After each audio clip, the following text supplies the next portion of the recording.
Jack Blood, as always, filling in here for the foreseeable future for Frontline, Texas, Channel 10, Austin. Great to have you guys with us today. We have had an interesting week.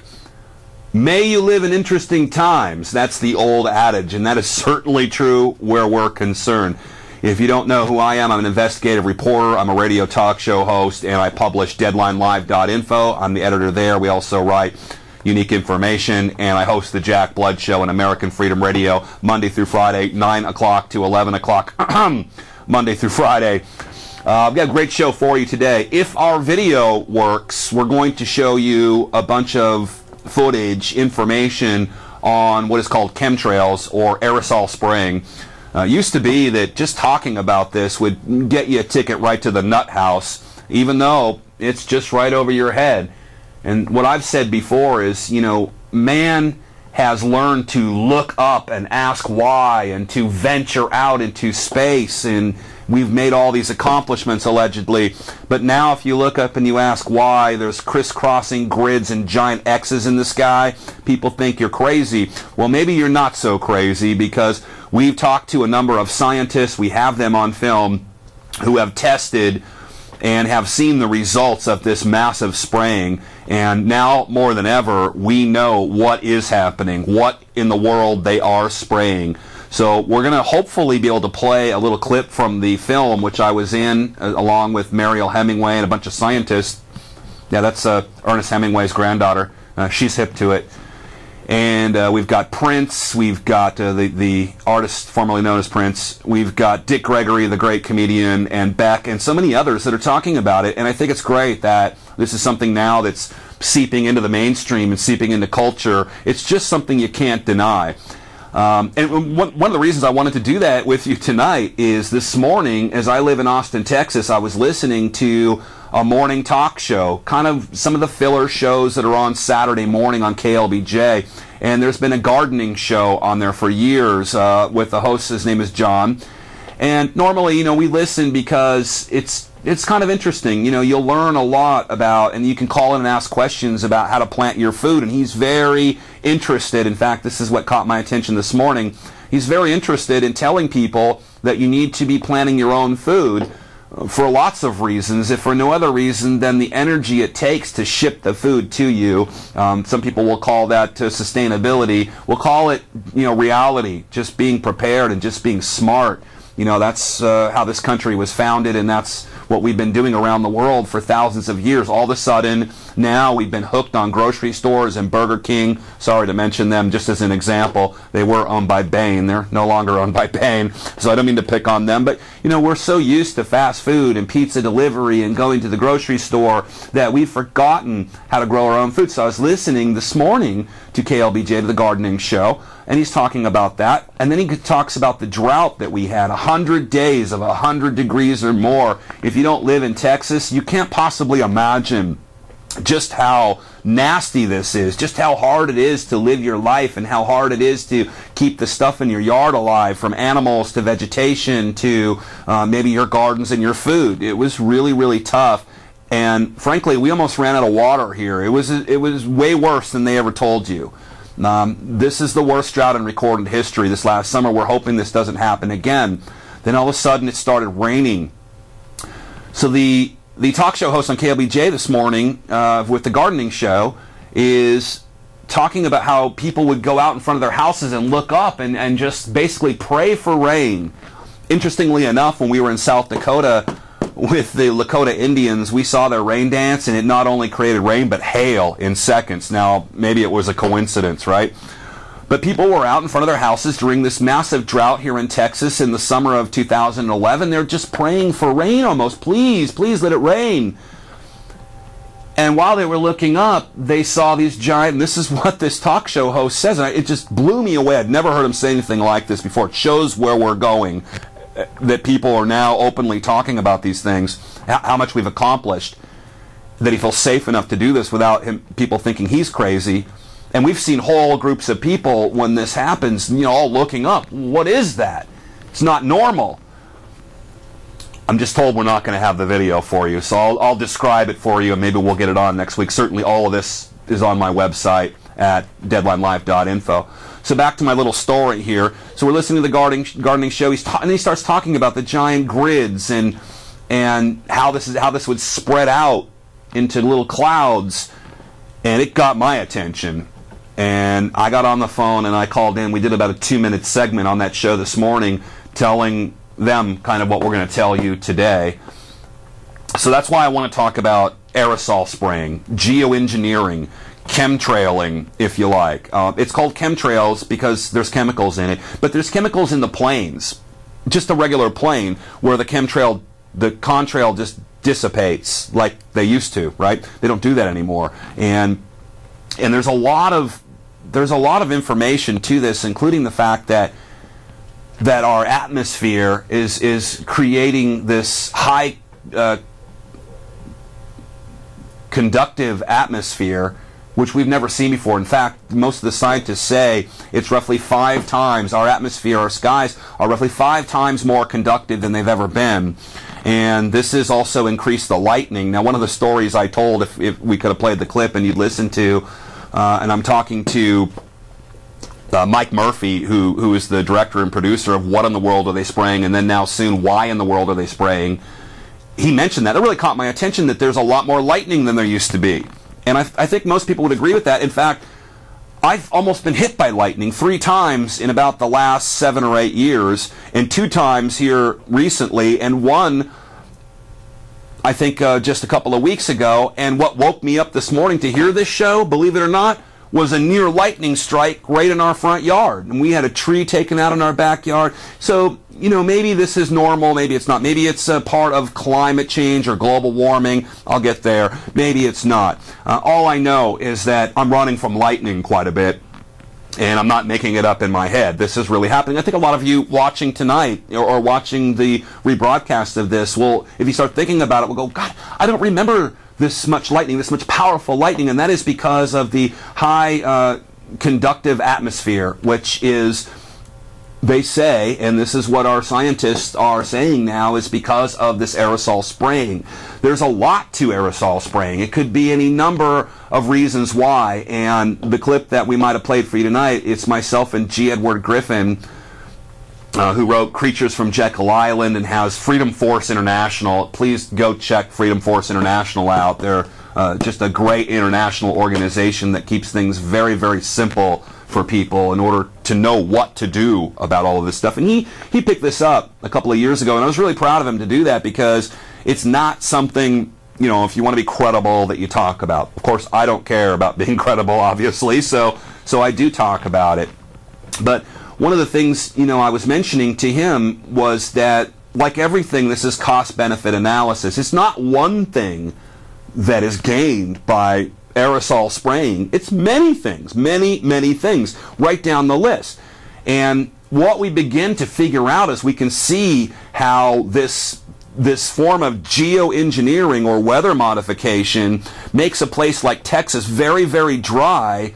It makes the land go down, and farmers begin losing their land. If any farmers are watching this show, we can put the number up. We'd love you to call in right now and tell us, you know, your story of how you couldn't pay your loans because you couldn't bring in a crop because of this drought, and because they had water restrictions and water rations, and because, you know, irrigating your fields somehow causes pollution, as we've talked about, I think, on this show before. You know, getting carbon credits to trade openly on this toxic derivative carbon market. You've got a guy pedaling a bicycle to irrigate his fields in India or in China, and he gets a half a carbon credit a year, and then the big polluting companies get the carbon credit, the half a carbon credit, and then they're able to offset that. That's why they're called carbon offsets, so that they're allowed to pollute. So it doesn't stop the polluting. It puts a little guy in India on a bicycle. So it's cost-benefit analysis in the sense that if you're able to control the weather just enough, and maybe not perfectly, and I'm not going to go into the documents by the military owning the weather by 2020 or 2025, and it's, you know, they're not going to wait till the last second to do that. But if you have advanced warning, it's a form of insider trading. If you know that for some reason that these farms are going to start going belly up, and that there's just a potential dust bowl threat in a place like Oklahoma or Texas in these massive drought conditions, then you can begin put options against this sector failing, and you'll be the oracle, and you'll know ahead of time, and you'll be able to buy stocks at lower prices and put your customers and your investors into that. So that's what these hedge funds are doing, and that's what they've been doing. And if they get this advanced knowledge, obviously they're going to make a lot of money. So that's at stake. Now, what we saw here in Texas after this drought, this near Dust Bowl drought of almost biblical proportions, just to use some hyperbole here, I guess, but to make my point, a lot of farmers lost their land, and a lot of farmers were going to sell because they don't know if they can get, maybe they made it through this drought, but they don't know if they can make it through the other one. Then they've got to chip all their animals and all their livestock, even though, of course, the giant corporations like Tyson do not have to do that. These are selective rules and regulations enforced selectively on the people that don't have the big lawyers that can defend them. And they've got to vaccinate for the pig virus or the chicken virus or whichever virus, that is made up or imagined or put out into the minds of the public, or maybe it's mad cow disease. So all of these things working together, not to mention the drop of property, and maybe they'd mortgaged and leveraged their capital, their equity in this direction, and then got caught flat-footed off guard because they didn't have advanced knowledge like the Rothschilds or George Soros or whoever. And now they've lost their farm, and the bank takes them, or even before the bank takes them, the man from George Soros comes walking along, and I'm just using him as one example because there are many, and he'll buy your farm. And then magically, almost magically, it starts raining like crazy. It turns green, and then the soil's never been better, and things are growing that aren't even supposed to grow. Well, you can't really grow that stuff if it's not, if you don't have the right seeds, or you don't have the patent for the seeds. And this is where Monsanto comes in, who is, does this sound convoluted? I'm not even digressing. This is the story. Then Monsanto comes in and says, you can't grow that seed. We have a patent on that seed, even though their seeds leaped the fence into your seeds and germinated your seeds and made your seeds offend the patents. Your plants are their plants. They're patenting all the food. And this is part of this chemtrail story, part of this aerosol spraying story, is that magically on a cost-benefit analysis level, they benefit on every level, right? They're hedge funding. Now you can't grow stuff because of the aluminum, because of the barium, because of the strontium, because of the uranium, because of the manganese, and all these things that we found in this aerosol spraying, and only their seeds will grow. Only their seeds will grow under these conditions. Now you've got to go to them for seeds. But not just once, every time, because the seeds only grow things one time. And that's how they're geoengineered. That's how they're engineered. You're beginning to follow me now. Not to mention the fact that what we found when we find heavy metals and aluminum oxide in the spraying, in these giant X's, in these grids that are above the sky, and I'll get to in a second their excuse for why they do this, because they practically admit it. We're days away from them just coming right out and saying, yes, we're doing it for your safety. But also Alzheimer's, Morgellons disease. I mean, the list just goes on and on and on. Dumbing people down with the fluoride in the water. Y'all can look into this stuff. You don't have to believe me, and I'm not telling you to. These are the things that have been used now for decades to keep people stupid and dumbed down. So there's another level in the cost-benefit analysis. Ultimately, their excuse for all of this is they're trying to save us. That because of global warming, because of climate change, they have to spray us in order to reflect the sunlight back up so we don't all burn up here. That's their excuse, and that's why they're saying that they're doing it.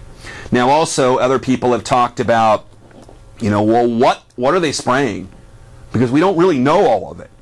We do know in the history, and if you go back into the case of Frank Olson, a lot of people know, and if you've done some research into this field, you know the name Frank Olson. Frank Olson back in the 1950s was just an unassuming guy. He was a biochemist in Minnesota. He got recruited to the first Fort Detrick lab when Fort Detrick, Maryland first opened up. And this is the biowarfare, chemical warfare laboratory for the military and for the Central Intelligence Agency, which has been going now for many, many years. In fact, there's 1,400 of these labs just in the United States, and there's a few right here in Austin where they're doing this kind of experimentation, right? So back in the 50s, Frank Olson is working with this lab, and he doesn't know really what he's working on or why he's working on it, and this is compartmentalization. This level doesn't know what this level is doing. That level doesn't know what this level is doing. Only the very top of the pyramid knows what's going on, and only the top guys on that top of the pyramid know what's going on down below. No one else understands. Every brick in that pyramid is doing their job. They don't need to know. They have a need-to-know basis on what the other bricks are doing. And so this is how a guy like Frank Olson ends up working on some pretty deadly experiments.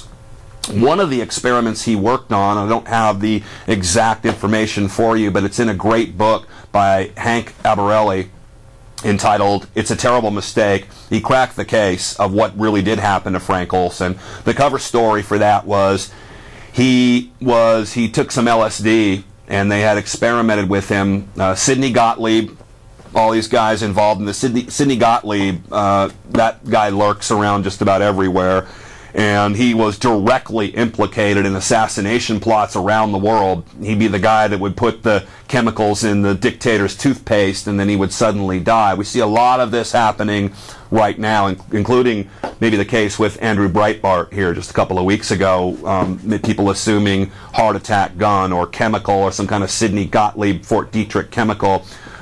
Recently, after 9/11, remember the anthrax attacks. All of this anthrax was hardcore warfare anthrax that there's no way a terrorist got a hold of. In fact, later it was emitted and pinned on Bruce Ivins, who then conveniently killed himself because dead men tell no tales. And so we begin to find out what's been going on all these years at Fort Detrick, Maryland, and one of the things they've done is weaponize anthrax so that they can blame it on the terrorists, which they weren't able to do. The end of that case didn't get out to too many other places. So Frank Olson back in the 50s finds himself working on this kind of weaponized LSD. This is one of the things that goes with the MK Ultra projects, and this is, they were studying our military that, well, what if we just drop a bunch of LSD on the battlefield and this would cause mass confusion and we'd be able to go right in and take out the enemy because they would be so confused and maybe turning on each other, and they've got all kinds of theories with this, but they had to test it. So Frank Olson was involved in the first aerosol spraying, first chemtrailing experiment from airplanes over a small city in France, where they dosed the entire city to see what the reaction would be. And this was so top secret that once they had dosed Frank Olson to see what his reaction would be, and I'm assuming that this was a way to test the people that work to see if they could keep their mouths shut under very extreme conditions. And this is, you have to remember, at this time they don't know about any of this. All of it is just really walking in the darkness. It's experimentation. We know in this country with Project Shad, for example, there's just so many instances where we caught them testing this stuff even on Americans. In fact, even in that early aerosol spraying I mentioned in France, they also did that in San Francisco. But Frank was involved in this, and he knew where the bodies were buried, right? He knew he had the hardcore evidence, and should he ever tell anyone what they did, it'd be very hard to explain, not to mention the fact that if they ever used it at a future time, people would be able to trace it right back to Fort Detrick, Maryland, the CIA, and the United States government and its intelligence cooperative. So they killed him. They had him in a hotel with Sidney Gottlieb and a CIA handler, and they threw him out a closed window, and he fell down about 19 stories, and it was written off as a suicide. One of these many suicided cases that we constantly hear about, Gary Webb, and the list just goes on and on and on. And then that's where the story ended until Hank Albarelli in his book It's a Terrible Mistake found this out. So why am I bringing this up? Because this is one of the cost-benefit analysis with aerosol spraying. It could be anything. We don't know. If they, and I use the word they, when I'm talking about they ever on this show, I'm talking about the very few elite that are doing their best through multinational corporations and their various front organizations to control us all. And they've just come out and admitted that they have to control us all for our safety, right? we don't know how far they'll go. We do know that in Oklahoma, in order to stop any Al-Qaeda from spraying us with some kind of chemical agent, they had an anti-chemical agent, which was much like a vaccine in the air. And this, of course, had, because most vaccines are created through eggs, that they sprayed this in Oklahoma, and people that are allergic to eggs had a really bad reaction to this, and this kind of came out, and this was not more than less than 10 years ago. So that's why I'm mentioning it, because it's one of the multiple levels on cost-benefit analysis when we're talking about aerosol spraying. The other one would be the conductive nature of the atmosphere to spread HARP and radar and other things that where they can look and peek into your house or military installations or communicate. The other thing, of course, is flat-out messages that they'll put in. Now, I'm not saying they do, but this is, again, these are some of the, we'll call them theories, but these are some of the guesses, because we're not able to just walk right into the Department of Defense or the Pentagon or whoever's running these programs and find out exactly what they're doing. So I'm just saying that if it's cost-benefit analysis, they could be benefiting on multiple levels. What we do have them on is they're very lucky with their hedge funds. They're extremely lucky and are benefiting on getting these farms and property. And it's supposed to save us all from global warming or the terrorists. See, they've always got an excuse, right? This is why we have the NDAA. This is why we have the Patriot Act. This is why we have this, that, and the other thing. You know, this is why they keep asking us. I love the word ask. They're telling us we're giving up our liberties. This is why we got to wear a seatbelt and a helmet when we get in our car. Even though we're in a one-ton vehicle moving like 60 miles an hour down the freeway. We got to be safe at all times, and this is how they get you. And it's always for the children. Look at this new Coney video. Have you guys seen Coney 2012? It's for the children. That's why we have to invade the fifth country in just the last few years in North Africa by the African president, allegedly. We got a lot of stuff on Coney, but this is how it works. This is what they do. It's always for the children. So why are they spraying? Why in the world are they spraying? Allegedly, they're geoengineering to save us because of all the pollution that keep... They're not going to stop the pollution. They're not going to stop these giant multinational companies from doing the things they're doing. If that's really the cause, they're going to put smart meters in your house. Which, by the way, I heard from our good friend Deborah Medina, almost governor of this state, with We Texans, and what I've heard is that if you don't want the smart meter in your house, now I am digressing a little, but I want you to get this information before I forget. If you don't want those smart meters in your house, which will control your appliances, and maybe on a 100-degree day, on the 99th day of it, just decide to turn off your air conditioning or turn it down. I mean, that's what these things do. They're also very dangerous because it works wireless and there's radiation involved, and we're not sure exactly what can happen to you with these things yet, but we do have some early experiments, and most of it isn't good. But what I did find out is that if you call your energy company and you tell them you want to opt out, you can't actually opt out, but they will until they get the opt-out ready.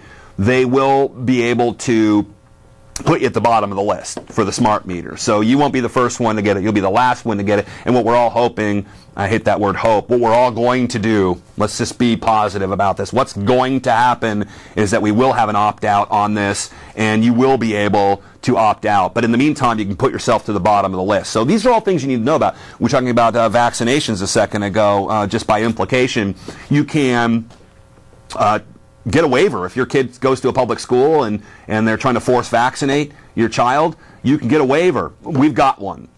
So I know for a fact you can do it, but they don't tell you can do it. So I'm telling you now with vaccinations for your children, which we believe are extremely dangerous and need to be checked out thoroughly before you put them in your children, because we found a lot of bad things that happen. And this is always the case, you know. Well, only 5% of the children get autism or get messed up or die. But that could be your kid, that 5%, see? So this is collectivism run amok. Well, 95% of the people will be okay.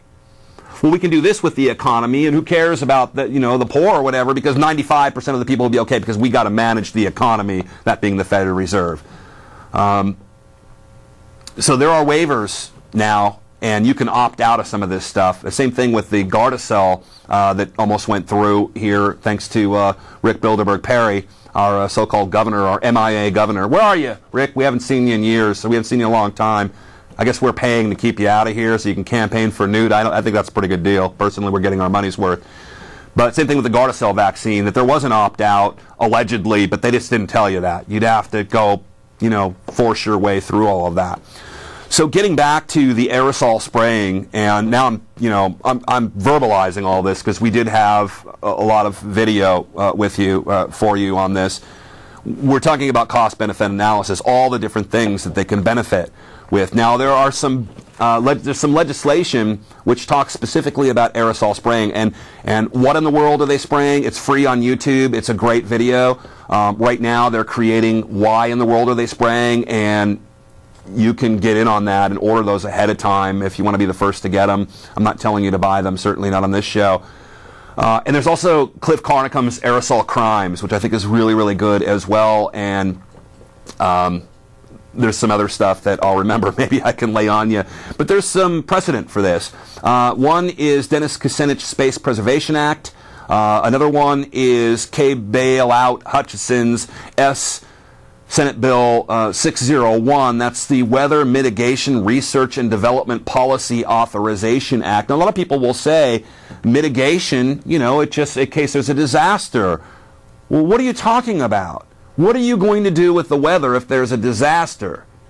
See, and this is all very vague, but mitigation in this case, in Research and Development Policy Authorization Act, Senate Bill 601, which, excuse me, I have right here, is prevention. It's not when something hits, we're going to handle it this way. It's actually prevention, and that's what the mitigation means. So what are they going to do? Well, it doesn't say in the bill exactly what they're going to do, but thankfully they've also put through Senate Bill 517. These didn't pass, I believe. They're hanging there right now. And House Resolution 2995. Now, these specifically do mention geoengineering and weather modification. This is, let's see if I can get this for you. Here is the text of, and you don't have to close up on this, but I do have it here in front of me, and anyone can look this up. H.R. 29995 of the 109th Congress, and we're on the 111th Congress now, I believe.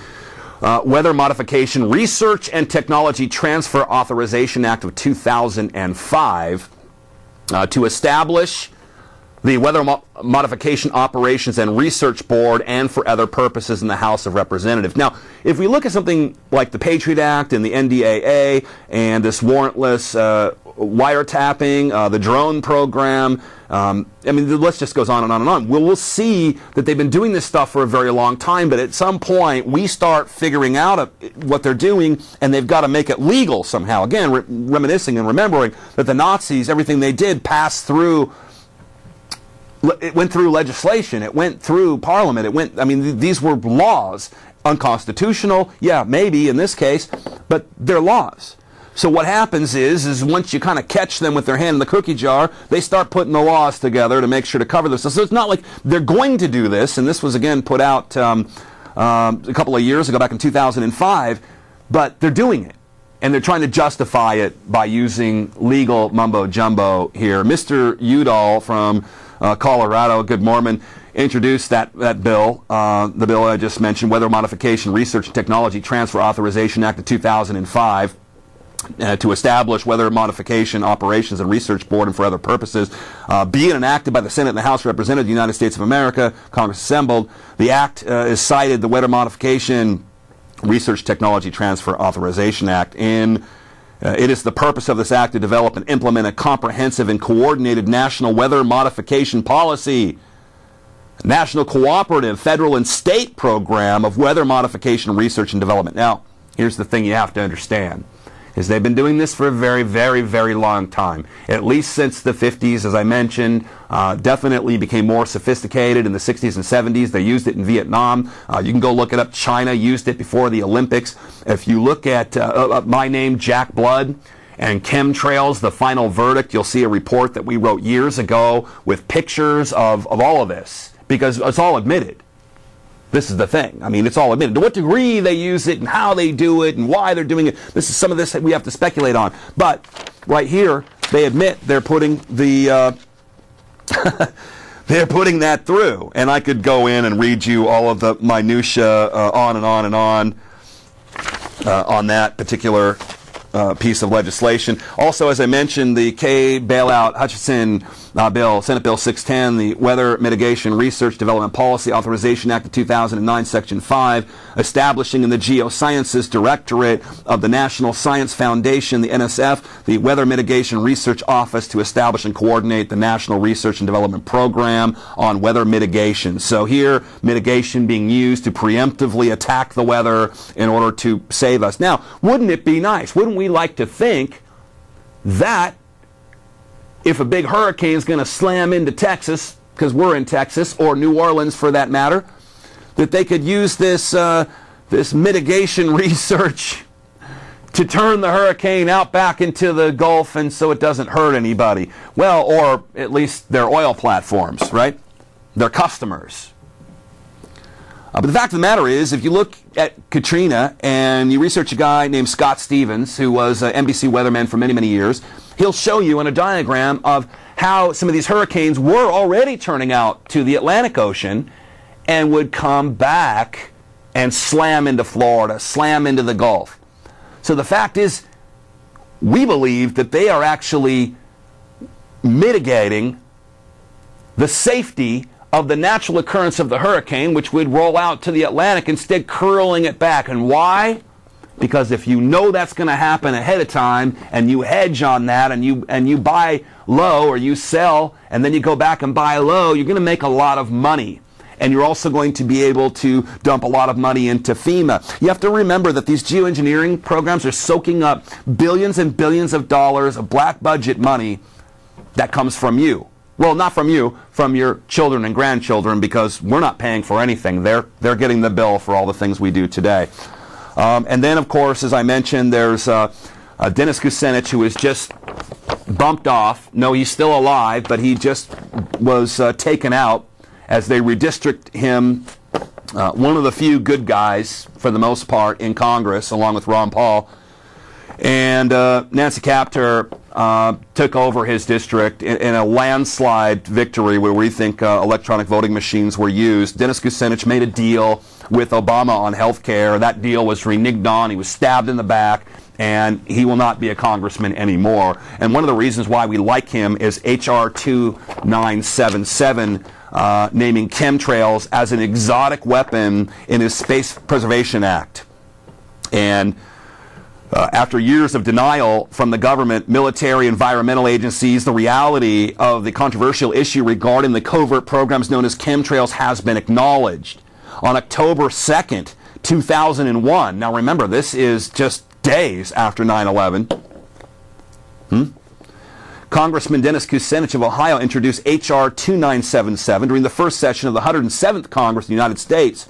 The Space Preservation Act of 2001 sought to preserve the cooperative, peaceful uses of space. Now, you have to remember, space is completely militarized now.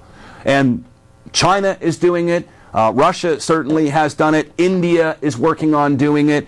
And for all we know, yes, maybe Iran and England and everybody, France and everybody else is doing it. Of course, we're leading the way. The West, the cooperative between the British, the Americans, potentially the Germans, all doing this, all right over your head. So again, we're looking up and we're asking why. Why? Have you noticed all the space junk falling down? Really, just in the last couple of months, a couple of close calls. So it's very important that we don't weaponize space. Maybe someday we'll have to leave this planet. And we could be trapped through thousands and thousands and thousands of pieces of space junk. Not to mention the fact that by weaponizing space, they can do things like, and they've now trying to crack the code on this. They've had the lasers. They just didn't have the energy source. Now they have that. This is all happening, again, right above your heads. So Kucinich put together the Space Preservation Act, and we work with a number of people who are protesting this, who are putting out information, intense information about what is going on in space, what you're paying for up there, and it's not friendly, most of it. One of my friends happens to be and he's a really good friend of mine, Lieutenant Colonel Bob Bowman, has been on my show many, many times, and we've spoken together. A great guy. Was the head of the Star Wars program under Ford and Carter, so I know about this. We know what could happen. But in the bill, H.R. 2977, Kucinich's Space Preservation Act 2001, just days after 9/11, chemtrails are listed as an exotic weapon system. Ironically, in Section 7, in the definitions, a complete text of the bill found Clifford Conicum's site. Easy, just search for it. The bill addresses chemtrails, particle beams, electromagnetic radiation, plasma, extremely low frequency ELF, ultra low frequency ULF energy radiation, mind control as weapons. Look, as we talked about a couple of weeks ago when Freeman and Mac White were here, if they can do it, they will. So this is what they've been working on at DARPA. This is what they've been working on at Fort Detrick. These are the things that they've been working on, and these are the people brave enough to talk about it. So I could go through all of this, but what we're talking about here, at the end of the day, are these exotic weapons that are affecting our ecosystem. And I don't hear one goddamn person that's a global warmer ever talk about this. This is never a reason for climate change. See, now this is a chicken and the egg theory, and this is what I brought up on the gardening show this morning, getting back to that. We don't know what came first. Did the climate, because there's definitely climate change. But is it because you breathe or your cow farts or because you drive a car or you're driving an SUV as opposed to expensive little go-kart, or you're not walking and you know, getting on your bicycle? Interestingly enough, the Chinese were all on bicycles and we were in our cars, our big giant muscle cars. Now they're getting all the trucks and the cars and we're going to our bicycles. You see something happening here, which will bring me in a second to something very important that happened to us this week regarding China and Halliburton.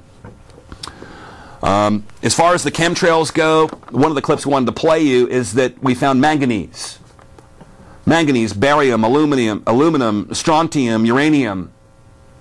Manganese is a very toxic element. In fact, as my friend Dick Gregory, the great comedian, activist, will tell you, manganese will make people violent. And there's a factory that exudes manganese in, remember that aluminum and Alcoa is a product of the melon family, that fluoride is actually a byproduct, distorted byproduct down 5 lines from the waste from the Alcoa plants. Okay, so you can see who's benefiting here. But manganese, and I know Dick Gregory wanted to play that clip for you, was talking about how there was a manganese plant in Australia, and how the murder rate there was something like 20 times what is normal. And it wasn't because of the crime. They didn't know why it was. And it turned out that it was from the manganese. And Dick is talking about, you know, what are you spraying over my house? Is that what's making people so angry and so violent? Today I reported several stories of mass public violence on our website at deadlinelive.info. And this is what we predicted before the year even started. A couple of things, and that was one of them. Mass violence this year.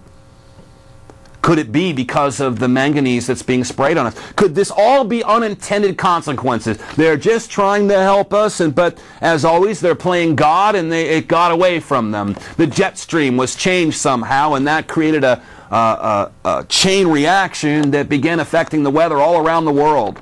I know one thing, that if we're going to talk about climate change, forget even the global warmers don't use global warming anymore because in many places it's getting much cooler.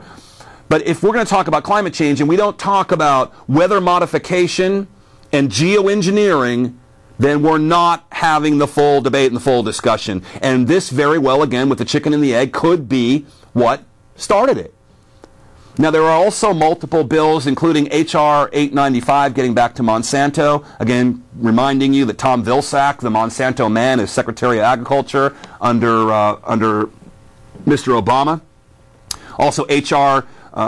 759 and Senate Bill 425. This is to legalize these Monsanto seeds to be the main seeds. Now they're being chased out of countries all around the world. There are lawsuits. And this goes back to this whole thing with the nuclear industry or the oil industry. I mean, they just pay the lawsuits. They don't care about effing up. They don't care about who they kill because, again, this is a collectivist nature of their multinational corporations. They'll pay the little wrist-slapping fines they get, and to them a wrist slap is $1 billion or $2 billion. If they even have to pay it, because you're not going to get that money for years, and by then you'll settle for much less. You see how they work? This is how they care about you, multinational corporations and the people that own them. And if you're invested in one of these multinational corporations like Halliburton, I'll get to in a minute, you're part of it. I know you're profiting. Hey, if I had no morals, if I didn't care about my fellow human beings or the planet Earth at all, or freedom, I'd tell you to do that because you're going to make a lot of money. No doubt about it. Somebody right now writing down, okay, Jack Blood said invest in Halliburton, I'm going to make a lot of money. And that might be true. Or British Petroleum, Beyond Petroleum, or the Bechtel Corporation, or Southern, or Entergy, or Reliance, or the list just goes on and on and on. I mean, they're going to make you money. But why and how are they going to make you money? And what part do you play in this? We all play a part in this. I wrote on my Facebook page the other day, you can just find me at Jack Blood. We are the change they've been waiting for. They've been waiting to change us into something where we can never come back from. Again, when we're talking about space weapons, this is all modern technology. When we're talking about aerosol spraying, it's all modern technology. Everything that I've just talked about is all modern technology and the computers that run it all. It's a wonderful thing. As they say, technology is a double-edged sword. Is it? Because if it's funded to do something in particular, it's a one-edged sword. And you don't control it, it's only going to cut the one way. The development of it, put in the people's hands, we can see with our computers and communication devices, it is a double. It can be used to chop against and for freedom. But that's why I've often said, when I've spoken around the world, that this is the most important generation in human history. And that's not some self-serving, self-aggrandizing statement made by a paranoid lunatic conspiracy theorist. This is true. You just have to simply look at the writing on the wall. There is not a more important time in human history because our great-grandfathers, our ancestors, they never had to deal with this. They could still go out if there was a revolution and load up their muskets and go, and if they had, all the people went with all their muskets, they could take their government back or form a new government. And I'm not saying you can't do that now because, look, we've got all the guns. There's more of us. But we're talking about these exotic weapons, and we're talking about the crowd control weapons, and we've talked about on this show the urban shield drills that are happening around the country, soon to come to Texas, already in California and in Boston, and then again in California. They're testing out this stuff to control you. And if we don't get control of this stuff, if there isn't some kind of a citizens board, citizens with no ties to these people in an unbiased fashion to look at these documents, to look at this stuff, and to figure out what's best for mankind or even for the United States of America, then they're just going to do what they want with it. And we're going to get to a point here pretty soon where it's too late. Well, we can't turn back. We can't. They'll have it. It will be not 1984, but the brave new world. And most people at that point will be so happy with their slavery that if you even mention a show like this will never air. The way things are going, a show like this will never air anywhere. Already, I don't know if I should say this, but sometime this week, I'll let you guess when, I got a disc from Homeland Security. It's 2 years old. They weren't supposed to have it. They gave it to me. And you could see the things that they're looking at, like the NDAA, the kind of things you say that are perfectly innocent, especially in the environment that we live in, where you're going to be branded as a terrorist.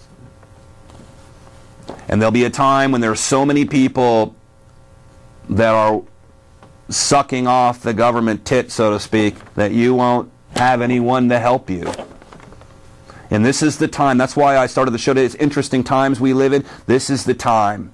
This time we live in now, this is the time to stop all of this, to help, to start getting control about it. But if you don't know about it, you won't be able to do it. So how was that for a 45-minute rant? I guess we really didn't need the the video. Oh, I'm sure it would have been a lot better for you to watch, and I apologize for that. We'll have that fixed next week. Now, what I want to go into, tomorrow is the 1-year anniversary of the Fukushima meltdown caused by an earthquake or a tsunami. One of the things you're going to find out is that there wasn't a 9.0 earthquake in Japan where the nuclear plants were. That was 1,000 miles away from there. That's the excuse they use. Why did it happen? Because like everything, like pipelines, like deep water drilling, like nuclear facilities, many of which are right here in the United States, maybe you live next to one, or you know someone who does. They're covering up, they're lying about the safety precautions and the money it takes to make. In fact, money-wise, it's not even efficient as an energy source. There's that. That's what happened in Japan. And that's what's still happening, because it's actually gotten worse. No, you didn't hear anything in the news about it. It just went away, because that's what they count on. It'll fix itself, it'll go away, and I feel fine. And no one's talking about it, so it must have just doesn't happen any. It's good now. It's not happening anymore, but it is, and it's just as bad, if not worse. The radiation, cesium, everything coming from those plants.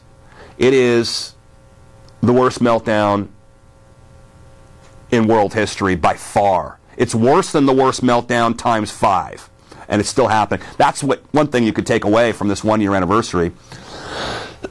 Excuse me. I'm going to mention him again because he's going to be on my show Monday. Greg Pallas, Vulture's Picnic, will tell you how they did this, how it all went down, the names, the companies that are involved, that are ripping you off, that are doing all of this, and why these things happen, the people they killed in order to shut them up so you wouldn't find out about it. He's just an amazing investigative reporter. He's going to be on our show Monday. And I'll tell you this right now, Halliburton's not going to like it. Because Halliburton is involved in this. It's the Southern Company, Reliant, NRG, Bechtel. None of them are going to like it. But particularly Halliburton's not going to like it. And why do I mention that? Well, the other day I was doing a show with our own Tex Mars. If you watch this channel, you'll have noticed Tex Mars has been on quite a bit over the years. He's a fellow Texan, former Navy intelligence, former teacher at University of Texas. Great guy. He's got a new video out called Die America Die. I should have brought it in to show you. I think I might have done that last time. And we're going to bring Tex in, and we're going to show some of that for you in a future show here coming up very soon. And so I'm on the radio, on the Jack Blood Show, American Freedom Radio, with Tex, and we're talking about China. How China has been chosen to be the #1 superpower, and why, and who's involved.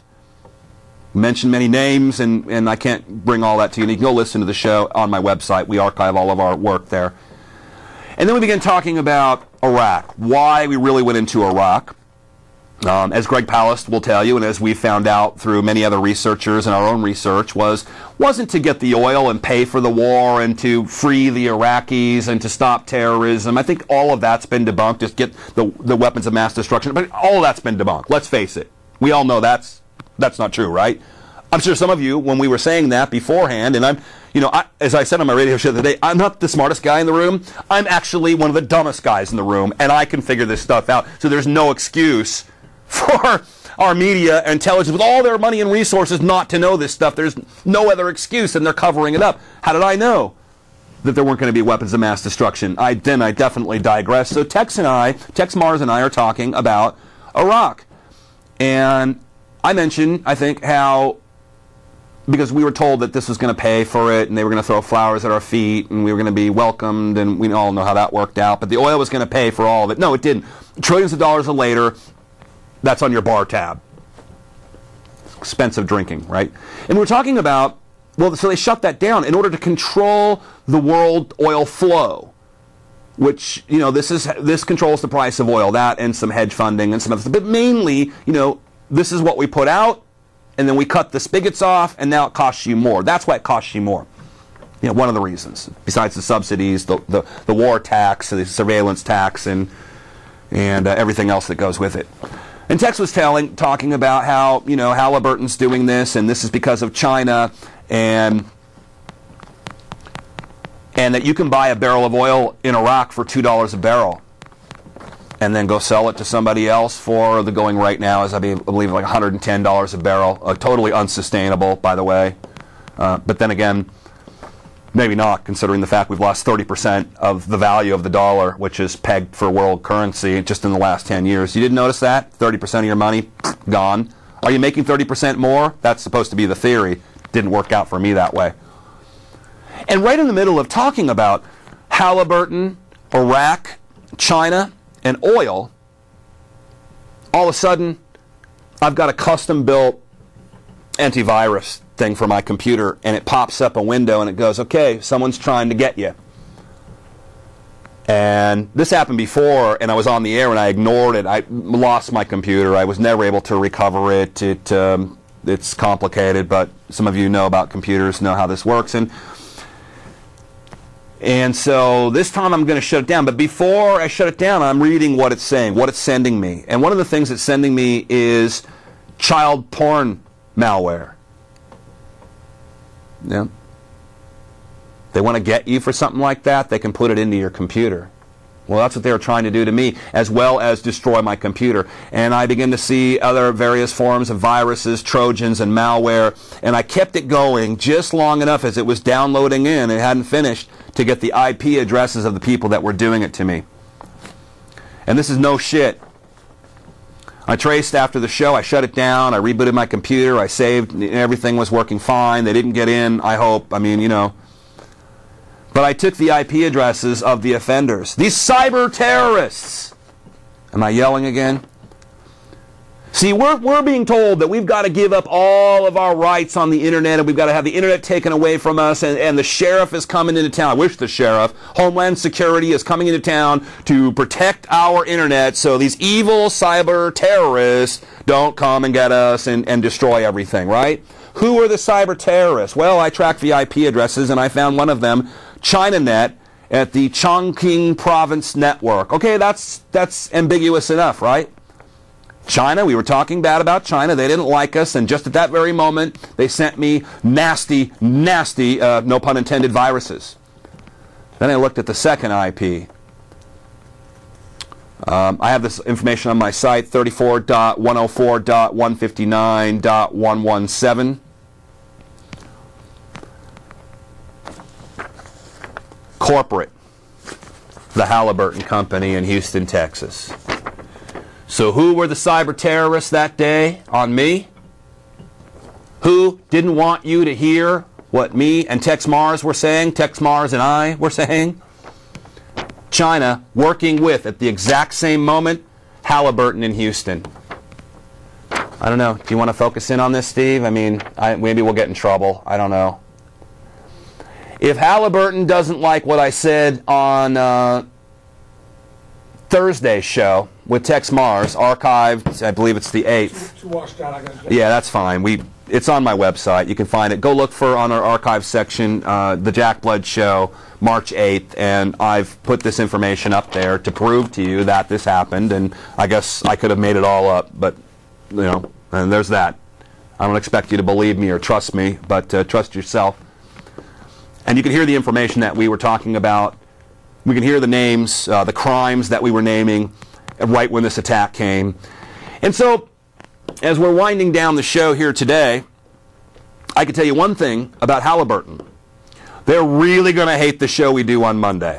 They are not going to like it. If they thought the show on Thursday was bad, they're really going to hate the show on Monday when Greg Pallas and I get together and really get into some high crime, some highly documented evidence of what these energy companies are doing to you. And this just drives me crazy. Because of the left-right paradigm, we've got a lot of Republicans out there that say, well, just leave the corporations. These corporations love us. They love us so much that they're holding us hostage and extorting us in this country, stealing our resources. Can you imagine, all you people out there that want, health care and all these wonderful things, I'm telling you right now, there's no money for it. The whole system is going to go broke. You're not going to have any of it. Austerity in its massive Greek form will be coming here. Riots in the streets, okay? And the real culprit will totally be over here laughing at you, who's stealing your resources. In Montana, they found enough sweet crude there to be equivalent with Iraq or Iran. Yep, we've got to go to Iran or Libya and get their oil. We've got to go in Africa to make sure China doesn't get that oil there, because this is economic warfare. We don't want to cut out the middleman. That's why we went to Iraq. We want to make sure we control the oil. By we, I don't mean the United States. I mean Western oil companies. Standard Oil and their subsidiaries, Exxon, Chevron, Shell.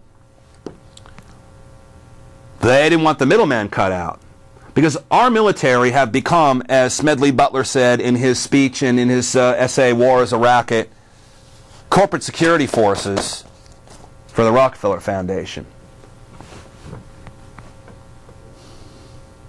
So you want to pay for health care. You want to back up your Social Security, which you already paid into and they spent.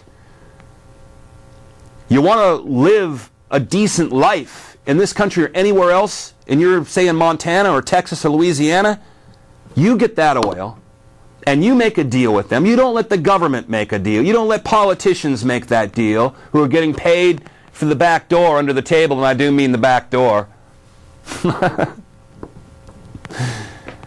And you get a decent cut of that, something that's comparable on the world stage, and all this will be paid for, and you'll be 50 cents a gallon for gasoline, and then you better get working on alternative energy, because that's not going to last forever.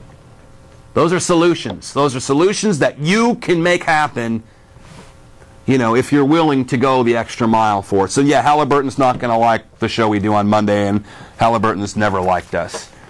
These are solutions. A lot more of this over at deadlinelive.info. We've debunked the Kony 2012 video, Invisible Children, because you remember Mussolini? They got a guy, the dictator of Uganda is Museveni. Mussolini. He's the dictator. He's the killer. He's the ones that use the children in order to go for warfare. Kony learned from him, yet he's our friend. Ask yourself that. They want to go in and take the Sudan for oil. They want to continue with AFRICOM to take over Africa, and they're going to do the same thing here. There's so much. I think, what do we got here? It's like 1 minute, right, Steve? You think so? 1 minute. Ron Paul on our site finally talking about election fraud on CNBC on the 9th of March, finally bringing that up. Thankfully, that's coming out. How do you know? Well, 4,000 of our people were there, and we only got 2,000 votes. Maybe half of them just shifted their votes. If you know Ron Paul people, they didn't shift their votes. The Pentagon is now essentially doubling its military presence in the China region in South Korea in order to contain and control China. Veterans are going to protest that on Daeju Island in South Korea. And we've got more information on the sunspots over there. Morgan Stanley employee implicated in pigs and prostitution. We've got all that there. All that and a lot more at deadlinelive.info. Check out my show every morning, 9 o'clock to 11 o'clock. Central Time, every morning, a.m. on American Freedom Radio, archived at deadlinelive.info. Thank you, Steve Mason, and thank you, all of you, for allowing us to do this show. Got a great show for you next week.